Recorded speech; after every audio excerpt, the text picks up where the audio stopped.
So welcome back to another episode of the Estate and CX podcast. I've got Ian Macbeth coming back for the second time. In this podcast, we cover so many things. Ian's journey since he last came on, digital marketing trends, and how Ian managed to run 100 miles in 24 hours and how that's impacted his leadership skills. So Ian, welcome back. Thank you. To another episode of Estate and CX. I think last time we didn't film it. And I think last time, I don't think I was even working at Iceberg, maybe at the time. Took a little holiday. Yeah, I think a little break actually. So in that time, I managed to get you on first. So I've been desperate to get you back on. Obviously, our relationship has sort of massively grown in the last year, especially with our combined love of running. Wonder where you were going then. Yeah, and obviously other projects we got involved within. So I'm really grateful for you getting your time on because I know you're a busy guy. So I really wanted to get into this episode to really discuss, like, since you last came on, like I think a lot of people have seen the Avocado brand expand. You expand, especially onto social media. You're a lot more, so much more present, even more than what you were before, and that was a lot. And so I wanted to get you on and just to sort of firstly initially discuss, like, since that time period, like, what's been your learnings and how's it gone on Avocado, and like you've now got what, 22, 24, I don't know where you're at now. 32. 32, so 32, yeah, and with 6 more in the pipeline that will roll out this year so far is where we're at. So yeah, it's evolved massively. We were 3 years old last Friday actually at the time of recording this, so that was a nice celebration. We had a lovely avocado birthday cake delivered to the office, of course. Did you get a slice though? I did, but I was away actually. I was in Birmingham on an event, so I had to drive back. The office was shut. I heard there was a quarter of a slice left in the fridge in the office, so I broke in and took it home for the kids. So did get a slice. It's been crazy, you know. I think I'm always on a path of learning, always on a path of personal development. I'm obsessed with new information. I think progress in life is so important for people to kind of constantly feel in a state of positivity, happiness, whatever you want to kind of look at it. But I think if you're constantly progressing, you're always going to feel you're in a good place. And when you're stationary, that's when you start to get frustrated and angry at things. So for Avocado, it's been great because we've seen the same. We've constantly added agents to it. The culture has evolved. The internal processes are getting stronger and better. That kind of presence that you talk about on social media, learning more about the art of engagement. I think marketing now is something that's always been vital, but it's not just marketing anymore, it's the art of engagement. You know, you can technically set up marketing channels and processes and social media and things like that, but can you really commit to the art of engagement with your ideal client? And that's the real key that we're constantly kind of pursuing. How does that engagement level get increased? Because social media and marketing is a funny game, it's ever evolving. So that's really been a big part of my personal progression, and then learning those skills, I can then implement them within the group, and they can obviously bounce off ideas, suggestions and learning. So I'm constantly sort of paying for extra courses and personal development and then passing my learnings on to them. I think Jim Quick says if you teach it, you learn it twice. You learn it yourself and then you learn it when you teach it on. So that's kind of been a big sort of play with the Avocado group, really. Like, because Mark and I came and saw you a couple of weeks ago, wasn't it? Yeah. And just getting into that room, especially with, like, you know, your setup, you've not, like the guys are sitting in a room every day-to-day business, like a bit like the old office. You had like different branches and everyone would come together. Yeah. And you felt like the moment I came a bit later, didn't I? And I felt the energy when I walked straight into that room. And I think you guys were doing a concept for one of the newer guys in there, talking about, like, you know, he was struggling with his time elements to it, and then you had this sort of process that you were collectively coming together and giving that advice. Yeah. And I thought, like, this is impressive. So, like, first part, like, how do you even create that? Because a lot of businesses sometimes even struggle doing that, like, just in one office. Bearing in mind in multiple different locations and multiple different business owners, and almost having a freedom collective. Like, where did you even start with that? It's quite easy because in agency, more often than not, you don't experience a fantastic culture. The general way that a estate agency is set up is it's very departmental led. So you've got lots of departments. So communication is often quite weak in agency. Like you mentioned, multiple offices. Well, look, within each office, you've got multiple layers of departments as well. So not only is a client getting passed from pillar to post, but the message of Chinese whispers. If you ever played that game, imagine trying to do that internally in estate agents when it's going from Bill to Bob to Jane to, it's really not that easy. No one reads email. So as much as someone thinks at the top, I've sent an email, everyone's read it, and they haven't. So actually from a cultural point of view, it's quite easy because you see, I've spent 16 years in agency seeing what doesn't work. So then when it was time to take the step and start my own business, I spent a lot of time looking outside of agency. So looking at cultures outside of England, looking at cultures outside of estate agency, looking at marketing outside of England, outside of estate agency, and almost trying to get an idea of, if we're going to build this business, how do we future-proof the company? Because I think, Iceberg and Mark and yourself, you're always on that path of trying to really bring things into this day and age, but not just this day and age, what it's going to be in the future as well. And it was the same for Avocado. Estate agents are still very archaic in their methods, and we wanted to look at it and flip it the other way around. So when you talk about culture, and Ricky that was sat in the chair there, when we get together face to face, we do a solution chair. So I give everyone the opportunity of saying, right, is there anyone that's struggling with anything that they want the group to share? And that's what Ricky was doing. He had an issue with his timing and when he should be doing X, Y, and Z. And because of the nature of the culture, that we're all on this kind of solution finding process. And no longer when you own your own company can you look to one layer of seniority and get the answer. It's just you. These agents, it's just them. So they have to find the solution, they have to find the answer. And then when you put everyone in a room together, that culture just erupts and everyone's like ideas, suggestions. That whiteboard was full very quickly for Ricky, and a lot of other people in the room would have taken something from it, and I did personally as well. So I'm quite privileged to be involved in that part of it. But yeah, it was quite easy to kind of almost say, right, this is the standard, this is the archaic sort of fashion. Not for all, because there are really good estate agents out there, but 85% of them are not so good, and you just kind of bounce the opposite of what the norm is in the industry, really. So, even that solutions chair or solutions part to it, where did you find about that? Where did that come through it? I actually picked that up off of Stephen Brown, who's in the industry. He's got a mastermind group, and we did, I think it was called the issue chair with his, but it was a case of something similar. You sit in the chair, you share with the group the problem. So I'm not reinventing anything or coming up with a lot of it. It's learning off of other people, and you take it in and you put your own kind of take on it, really. So that was a great takeaway from his mastermind group, and I thought that'll work really well in our group, because although we've got a WhatsApp and we meet monthly, it could be quite a lonely kind of setup being a self-employed agent, because you're not working from an office with other people, you're working on your own typically. So to bring that sort of almost helpfulness into the group, and the challenge and the disruption that we've done in the first year at Avocado means that everyone's bonded quite strongly, because there's a lot of negativity that we get fired at us as well from competitors. So you've got to have a lot of confidence and thick skin to be able to kind of take that part of the challenge on as well emotionally. So, if you're in the town on your own and you're constantly getting pelters from the competition because, you're making waves with the public, you've got to have thick skin on that basis as well. How can you explain to any listeners or watchers out there the difference in when you say engagement with marketing? Because you anyone who's seen it come across you, you've always got different clips. Some people I'll be working with, some of the stuff you probably just do quickly. Someone might be procrastinating for about a month just to get one 15-second clip out that's perfect. Yeah. So so engagement. Start me with that one. Yeah, we could spend a long time talking about it, so I'll do it in summary. So the way that I see it is, first and foremost, you've got to have your identity. So who are you as a business, personal brand? So it's the combination of being a person and a business.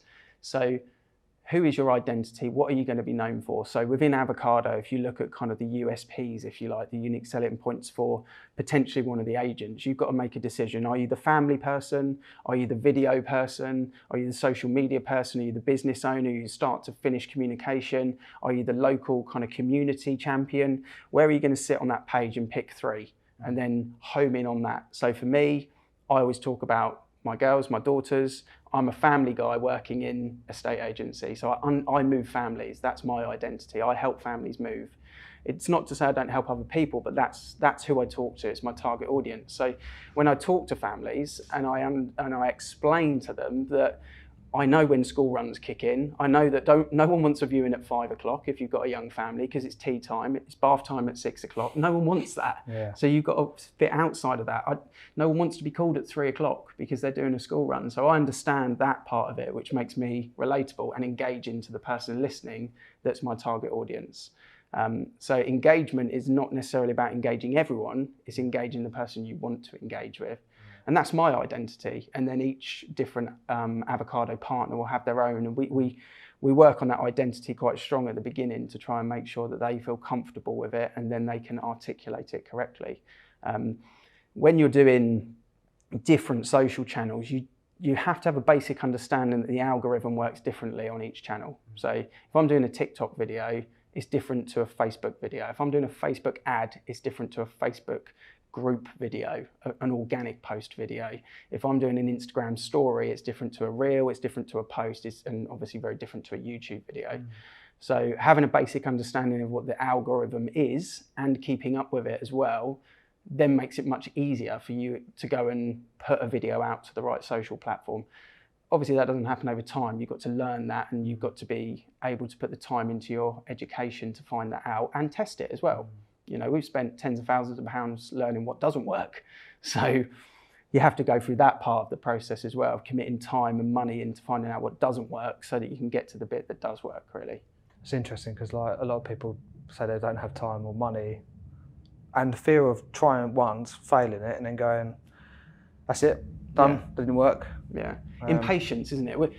People incorrectly would label estate agency as a sales industry. It isn't, but if we look at that, and there's a lot of sales men and women in it, they're typically quite impatient people. So having the patience to go, right, I really want to do this next part of my business. I want my business to be stronger on social media. You can't just buy it. Even if you just go out there and buy a department to do it and buy a consultancy platform, you still have to understand it, because they can't bring your company's identity into what they're doing. They can only give you the technicality of the vehicle. You've got to fuel it with your own content and your own identity, or it doesn't work. It doesn't. The two don't connect. So you can't just buy it, and you can't not put time into it. So you have to spend the money and you have to spend the time to get the result. And in agency, people try and do one or the other and don't commit to kind of following it all the way through. That's probably the same in most businesses, to be fair, not just agency. Like, so if you've got someone who's coming across to Avocado, who's worked in that corporate or environment where you said like there's no culture, there's no pot to it, and then they ultimately see that and go, actually, I want to do that. Like, there's always going to be that stage of getting your head up, doing it. I'm on video. Like, how do you coach the guys through that? Because you've had some great ones start recently. Is it Kill? Yeah, Kyle's like phenomenal. Like, he's just on it. Like, you'd think that he's just, I don't know, just warped into that part to it. And he does some phenomenal videos. I always watch him and think, oh, he's on point. Yeah. So, but then I'm sure you've had other people you've had to almost drive. Do you know that the one that was the hardest to get to that point was Mike, my business partner? Yeah. Because we're so different. Yeah. And he came on and he kind of said, I know I need to do it, but I really don't want to bloody do this. Yeah. And I was like, no worries at all. And then one of the first things I did when we started together is I set the tripod up.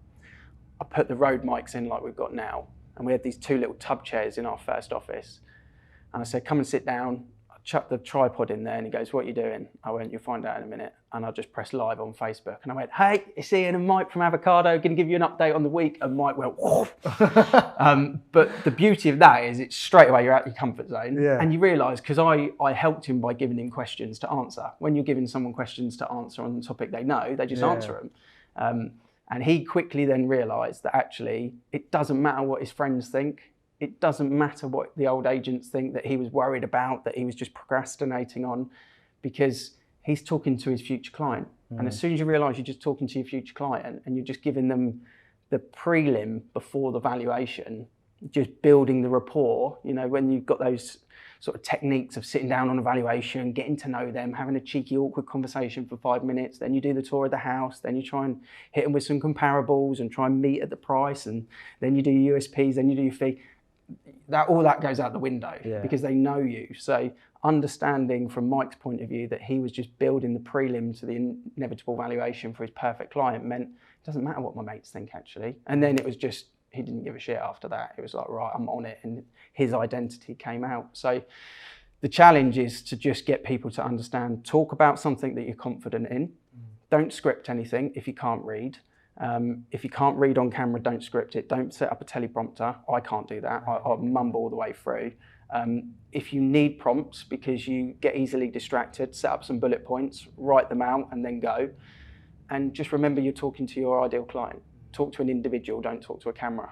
And that definitely helps people get through that fear of video, I would say.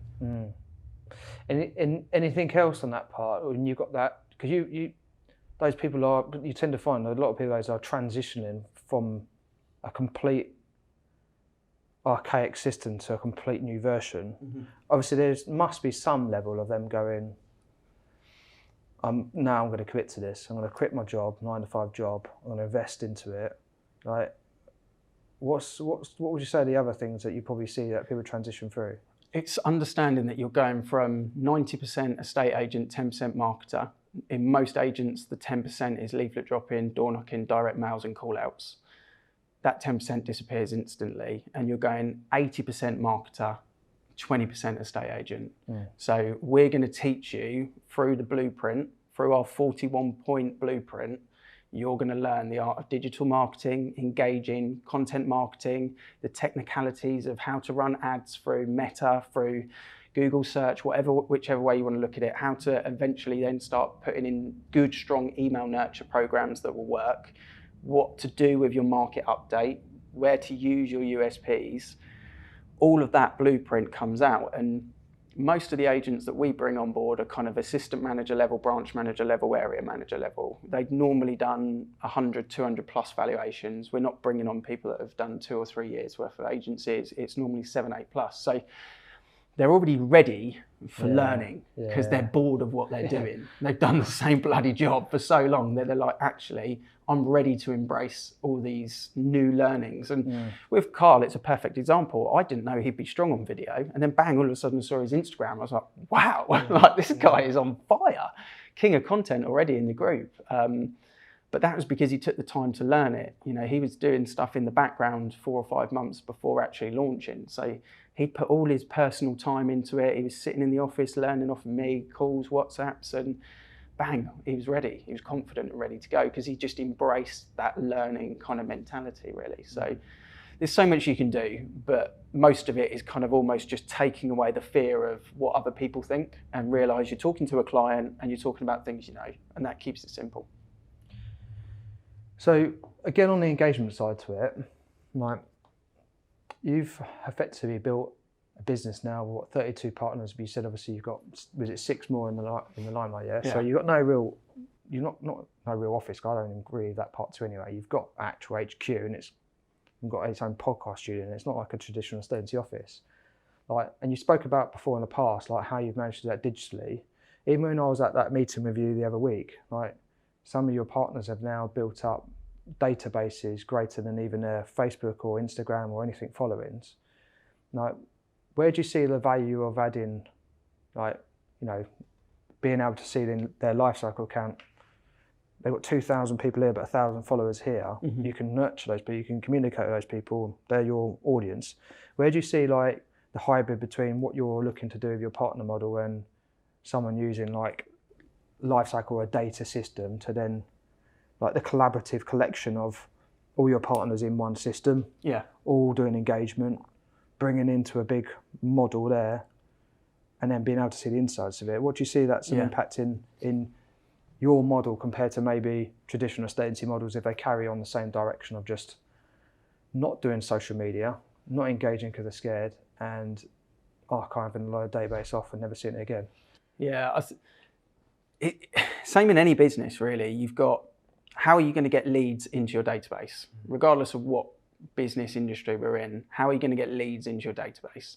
Leads aren't necessarily clients at that point, they're just opportunities. So all of the stuff that we spoke about with social brings leads into the database. How are you going to work your database? How are you going to build that familiarity with the client, the future client, to turn them into a client? And that's the part that you're talking about there, is when they start, they just need leads. They just need to put their brand awareness out there, their personal branding out there, and bring leads into the database. After year one, 18 months in, then it gets a little bit more exciting around how do we nurture and how do we work the leads that we've actually brought in on a more automated sort of setup. And that's potentially retargeting, all sorts of different stuff that you can do to just bring that kind of familiarity back, so that people trigger from, I don't know who that person is, to all of a sudden I want to use that person. That's where things like lifecycle kick in, is because you can build those nurture programs in, you can make them automated. I always talk about with marketing, I think it was, you asked me on the Estate Agency X on the stage, or someone asked, why did you go down the digital marketing process?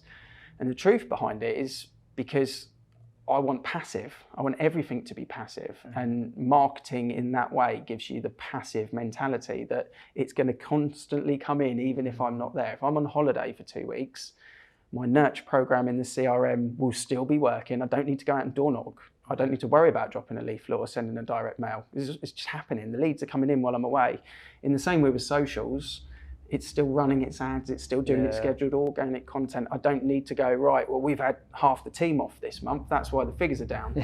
No excuse, come on now, it's 2023. So those kind of things are really important. And then when you've got section 1 done, you've got section 2 through lifecycle and your CRM automation, then the next part is what happens to the client after they have finished the transaction, because they're still a client. They're just a past client that hopefully will be a future client or a strong supporter. And then you've got to look at the third section and go, right, how do we work that process as well? How do we keep people constantly engaged? And a really good example of that is just as I was sat outside this room while you were kind of doing your thing before we started, there was a Facebook group that went, and I love it when it happens, went in our Sandhurst Facebook group, not ours, the community one. Can anyone recommend an estate agent? And I looked at it and it had gone boom, boom, boom, boom, boom, Will and Mike, Will and Mike, Will and Mike, Will and Mike, Will and Mike, a couple of other ones, but Will and Mike, they were the dominant ones. And then the person, this was in 58 minutes of them posting it, went, looks like it's Will and Mike then, and turned off the comments. And that's just a really good way of, the people that were saying Will and Mike were past clients. So they were coming back as super fans and saying, right, these guys did the job for us. Huge social proof. Exactly. So 1, 2, and 3 have to work in unison to get that client. Like, coming back to that first point, so like, I could talk about it, blew in my face. Like, we talk about marketing qualified leads and sales qualified leads and the marketing qualified leads. And I have a lot of people who speak to me and it's the first time they ever, start to go down digital front, speak to different marketeers out there, Google specialists, Facebook specialists, all sorts of stuff. And then they go, got his leads coming in, not converted. This is a load of rubbish. And it's a really interesting point where you said, like, a year, 18 months down the line, we start to really look at that nurturing, but also the engagement behind it. Like, I had a client years ago and she had like 7,500 people on the Excel spreadsheet and about 500 in lifecycle. And she said, my newsletter stats are shit. And I was like, of course they're going to be shit, because they're in an Excel spreadsheet. Like, they're never going to be serviced. So, and it has to take that time. So, like, from the partners in that part, like, how do you set them up for that? How do you set them up so that when they join Avocado from day one, you're saying, we're generating this, we're going to help you do that. You've got to do this. Like Gemma, we had one before, was talking about, like, you need to have the mission. They need to see the mission, so that even if they're going for that first hard initial 6 months, a year, we're building their business, their database, their engagement. Like, how do you help them still align to their mission on that part to it? The good thing is, because you said about my personal social presence and Avocado's presence, the good thing is, so I don't DM or message an agent. I'm not going to go in LinkedIn and start jumping in people's DMs. I'm not going to pick up the phone and start calling former colleagues. I did do that in the first year, and what I quickly realised, it didn't work because they weren't ready. So then I was like, okay, I'll stop. So in the same way that we're talking about these marketing processes for the public, obviously I'm doing the same thing for estate agents. Yeah. So people are watching, following, and when they're ready, they're ready.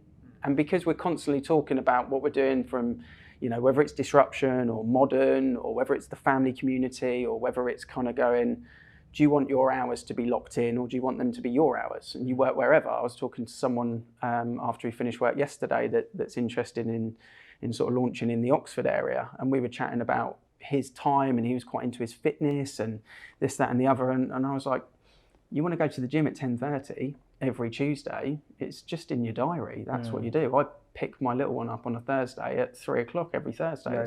Yoga on a Wednesday, wasn't it? Yoga on a Wednesday morning, 9:15, I'm there. So these habits that I put in are for me. And it's the same way with these people that I'm kind of putting it out there to, the future colleagues, the future business owners of Avocado licenses. They already know.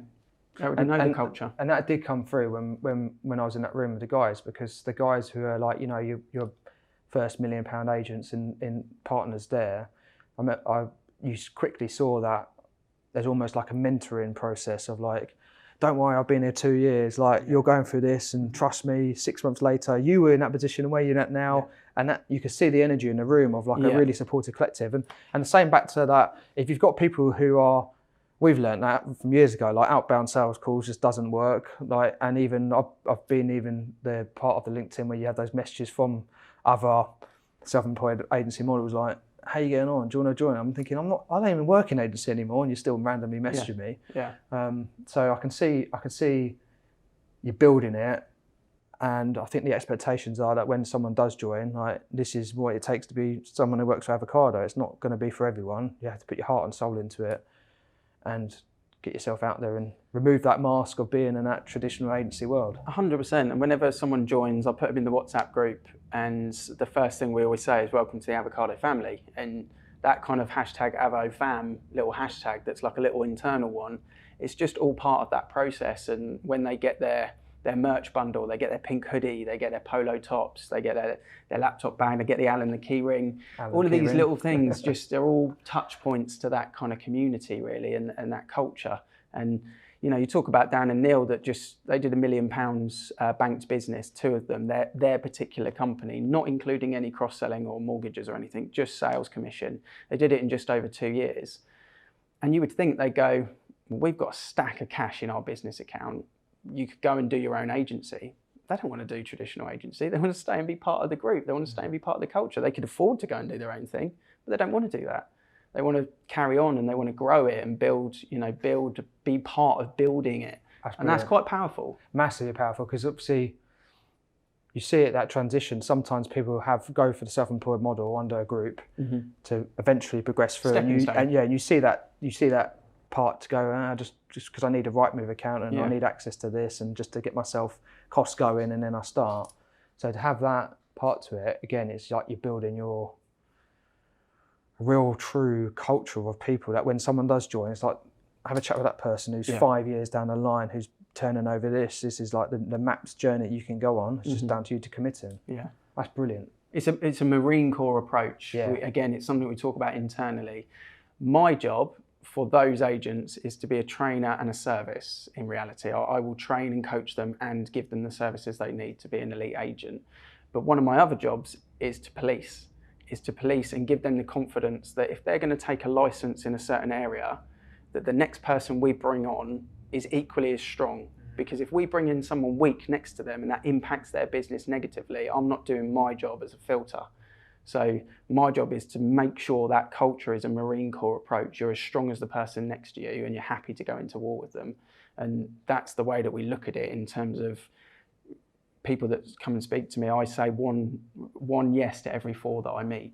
Wow. I say yes, not them saying yes. I say yes. So 75% of the people I jump on Zoom for a pre-call will not get into the Avocado group. That's brilliant.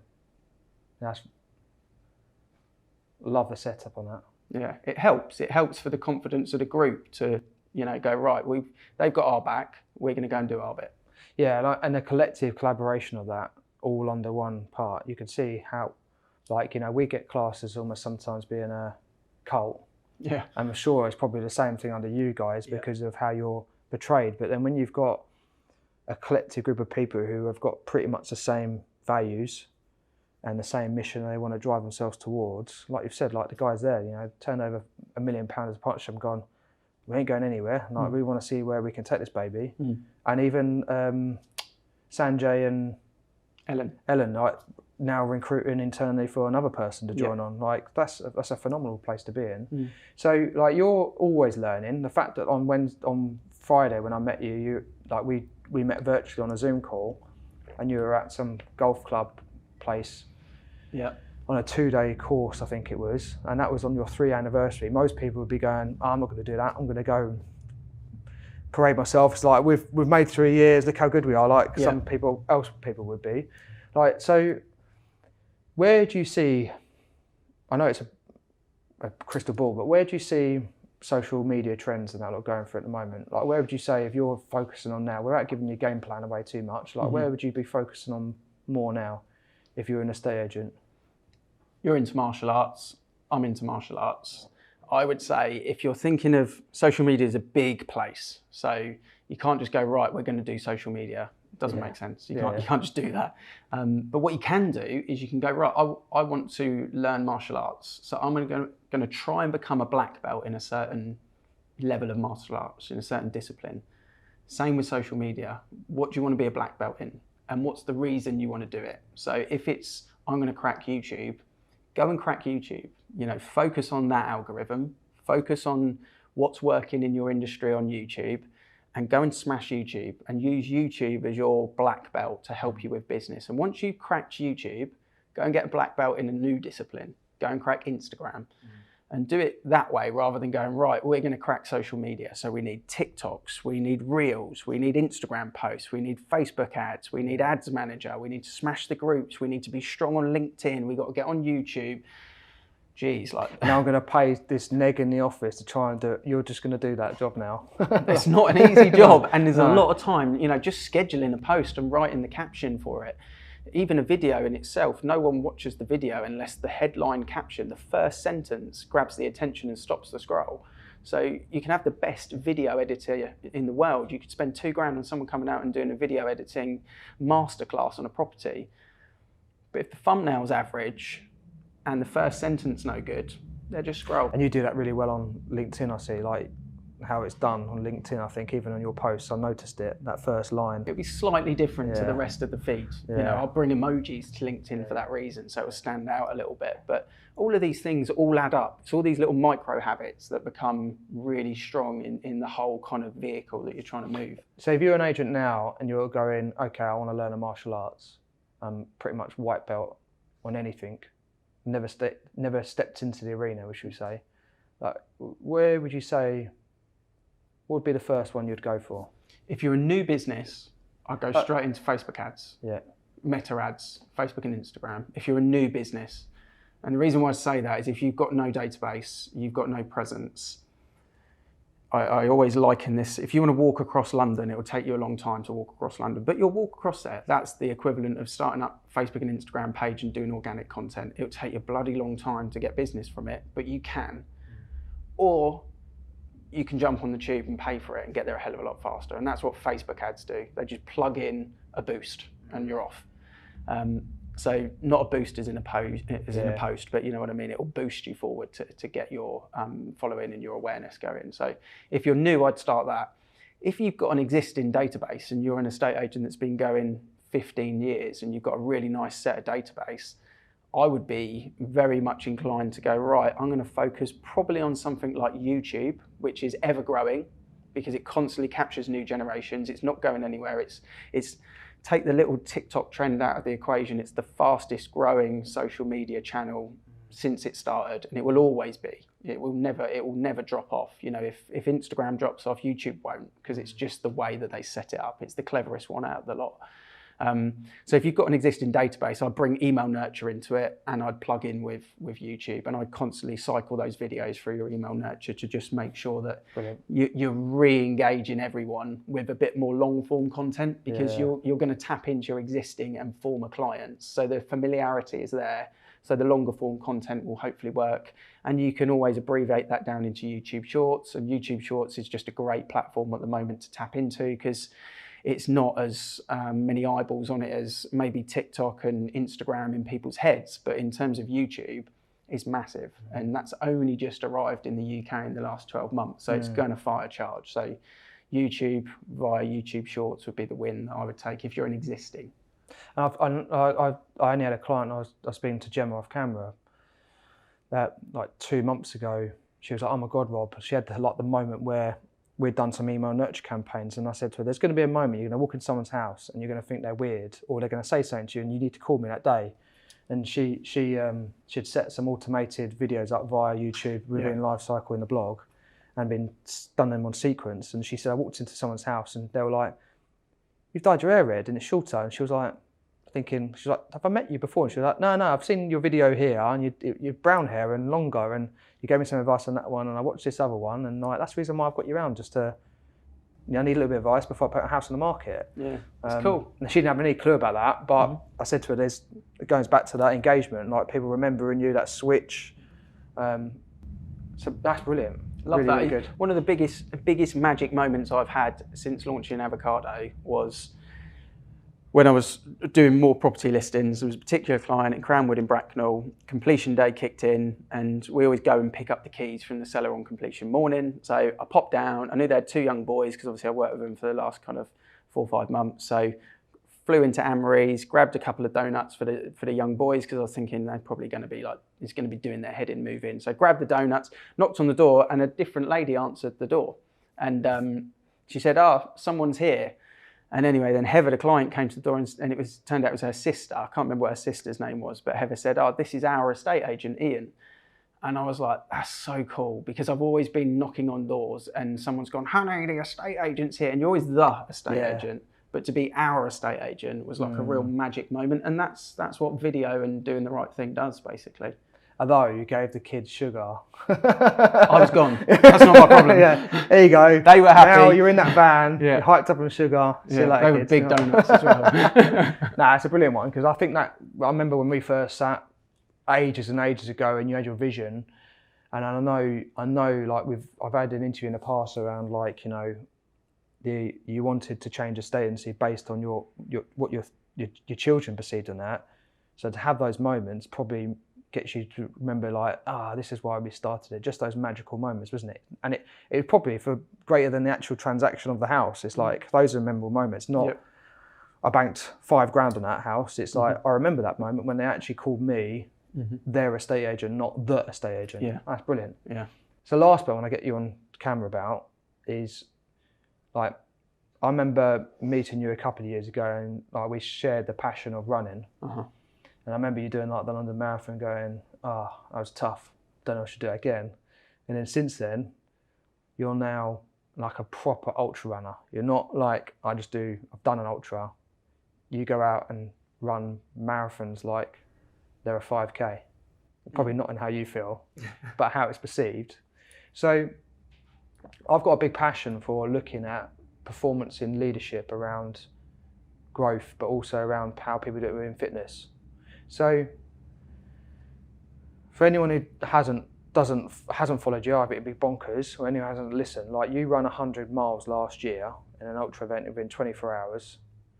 And what a phenomenal achievement, even doing that. I mean, I run marathons, and I see that is like almost 4 marathons further. Yeah. How has that impacted you in a leader, or in you as an individual, in how you obviously got a mindset of growth and a bit more, and a change to lean into that, but have you seen that, the training, doing it, change of identity, change of who you are? Like, I've definitely seen a change in me. I've also, I guess I felt different afterwards, because it was such a it was almost an unattainable goal to go from, I did my first marathon in 2019. I did 2 in 3 weeks for charity. And then I didn't really run again until 2021. And I got into the London Marathon for a charity. And that was the decision. I then go, right, I'm going to go back and beat my time previously. And then for 2 years now, this is what's been happening. 2.5 years has been that evolution of me as a runner. But what, from a leadership point of view, what it does is it means that when someone gives me a challenge, and it's a mental challenge or an emotional challenge that would seem difficult to me before I did the 100 miles, nothing feels that difficult anymore.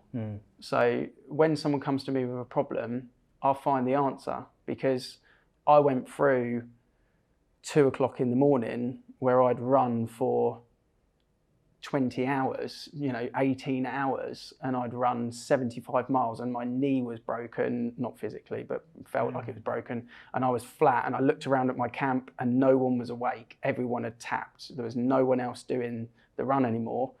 And I had to put my top on and go out in the rain and run for another 4 hours until morning hit on my own. And that was hard. And I got back to that camp, and the very first thing that I did, and I remember it vividly, is I hit my knees and just started crying my eyes out, because I was mentally and physically and emotionally exhausted. And I still had another 15 miles to run. And then quickly, within 60 seconds, I was back on my feet. So when physically you put yourself through those challenges, it just means that anything else that comes to you, you can handle a lot easier. So as a leader, I think I don't flap when a problem arrives. And I think for the people around me and the culture and the people around me, they know that I'm also disciplined. They know that I'm a grafter. I will work. I will roll my sleeves up and do it. And they know that I don't quit.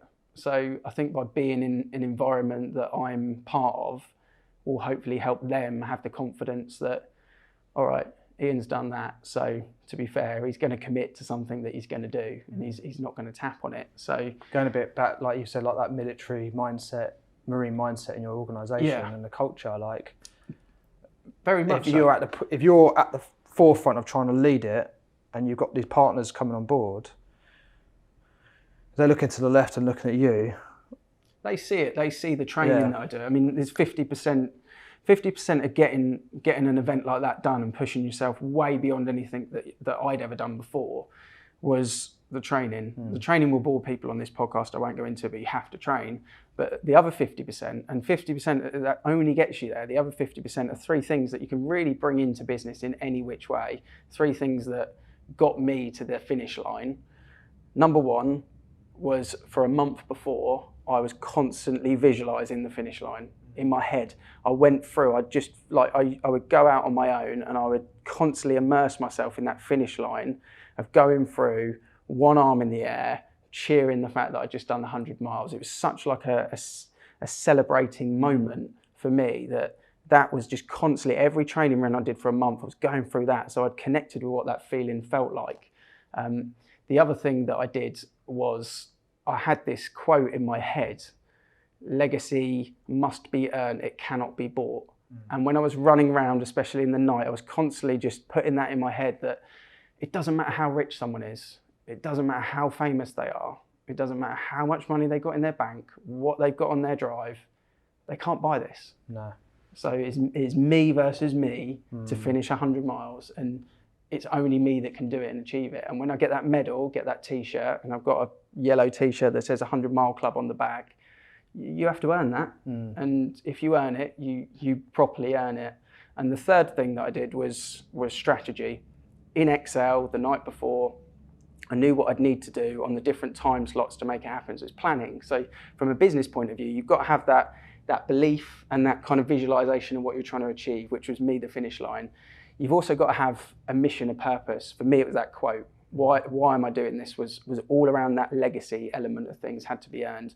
And then you've got to have a plan. You've got to stick to the plan. You've got to be disciplined enough to stick to the plan. And when you get to 70 miles into a race, your cognitive brain does not work anymore. It doesn't work. So all I did is I looked at the thing and went, right, that's the time I need to leave. I'm off. Yeah. And that's what it was. That's when I'm changing my socks. That's when I'm having porridge. That's when I'm having caffeine. That's when I'm having salts. And it was just follow the plan and just do it. And I think the same could be said for business. You've got to have that visualization, you've got to have the purpose, the message that you're ramming home. For me, it was in my head, and then you've got the plan to stick to it. And they were the three things that meant I did it. And the other 11 people that were in my camp trying to do it, 6 of them were trying to do it, didn't.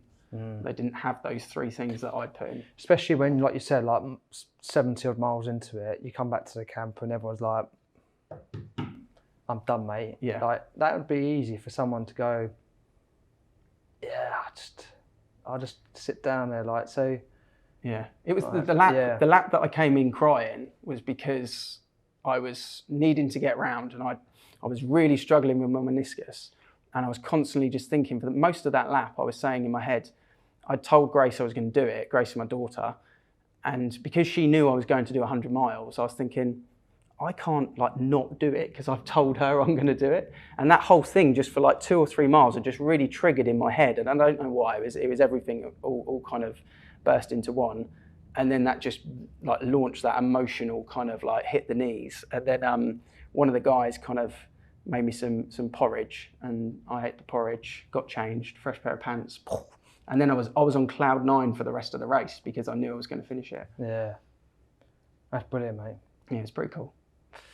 And I'm going back in 2 weeks' time, actually, to do it again. Yeah, you tried to tease me in it. Yeah. Tease you in it, not this time round, but maybe next year. Right, really appreciate you coming on the podcast. It's been brilliant. So much there. So I hope everyone enjoys that, and look forward to the next podcast. Thanks for listening to this Estate Agency X podcast. Can you make sure that you're actually subscribed to this podcast channel if you liked the content? It helps us massively to get better guests, and it just helps us generally. So you might think you're subscribed, but just have a double check whatever your podcast platform of preference is, that you're actually subscribed, and then that way we can continue to grow the channel and get better and better guests for you.